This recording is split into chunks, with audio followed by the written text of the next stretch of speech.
My name is Rutendo Nyatsine, and I'm the founder of the United African Association in Northamptonshire.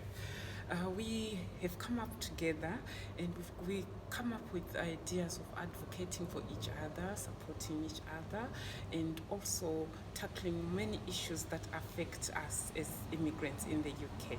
So the major issue is the language problems. So what we do is we meet every month, and when we meet every month, we talk about the things that we actually love doing, which are part of our life. And the majority of them, they would like to start their own things in the UK, starting up their businesses. But obviously, the law and also issues around running the business is a big issue. So we support each other. So we've been supporting each other. We now have about 4 successful businesses which have started up, and out of those 4 business people who have started up, we come together and bring other people together to actually encourage them to start businesses as well. And we talk to them about how they can go about it and what is important to know before they start their businesses, because there's lots of issues that are involved in starting up businesses, and things like finance is a big issue as well. And sometimes some of the barriers that they think they have are things that they can actually sit down, and it all comes down to just filling in some paperwork and actually going through good practice things and so on, and doing things the way the government prefers them done.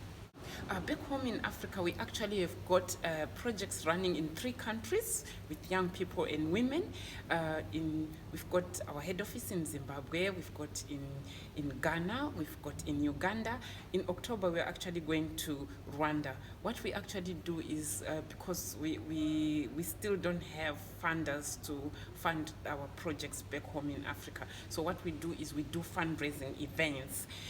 When we do fundraising events, we get some money, we go back to Africa with the money, and we help, identify a young person or a group of young people and a group of women or a young women to actually come up with a business. We support them from business, writing up their projects and coming up with their documents that they need to run a business professionally, and we actually encourage them to sustain their businesses through agriculture, because agriculture is actually something that is born with thing, and doing agriculture does not stop them from doing other businesses that they want to do, but sustainability is a big issue. That's why we tackle sustainability using agriculture. And when we talk of this agriculture, we're not actually talking about something very big. We're actually talking about behind the back of their houses.